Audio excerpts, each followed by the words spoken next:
இயேசுவுக்கே புகழ், மரியே வாழ்க. இயேசுவில் அன்பிற்குரியவர்களே, தவ காலத்தினுடைய 5வது வாரம் திங்கட்கிழமை நாம் இருக்கிறோம். இந்த நற்செய்தி வாசகத்தில் ஆண்டவர் இயேசு கிறிஸ்து உலகின் ஒளி நானே, என்னை பின்பற்றுபவர் இருளில் நடக்க மாட்டார் என்று சொல்லுகின்றார்.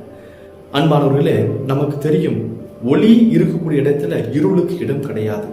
இயேசு தன்னை ஒளி என்று சொல்லுகின்றார் என்றால் அவருடைய வாழ்க்கையில பாவம் என்ற இருள் இல்லாதவராக, ஒளியாக, தூயவராக வாழ்கின்றார் என்பதை நாம் புரிந்து கொள்ள வேண்டும்.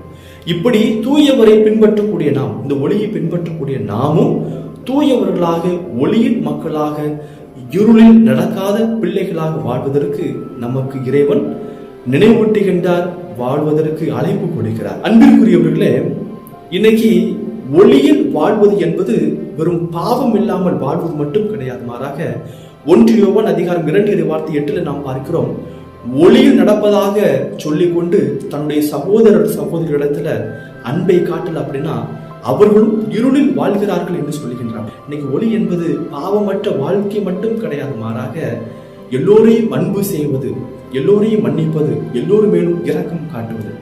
இன்னைக்கு இந்த தவ காலம் இத்தகைய வாழ்வுக்கு தான் நமக்கு அழைப்பு கொடுக்கிறது.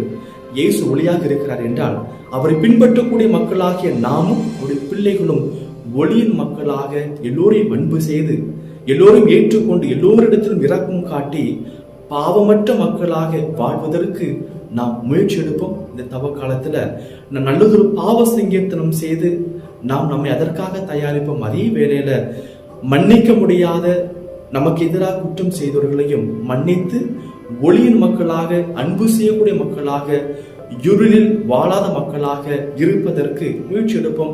அதற்கான அருளையும் ஆசிரியையும் இறைவன் உங்களுக்கு நிறைவாக தர வேண்டும் என்று தொடர்ந்து ஜெபிக்கிறோம். இந்த தவ காலத்தில் இறைவன் உங்களையும் உன் குடும்பத்தையும் நிறைவாக ஆசீர்வதிப்பாராக.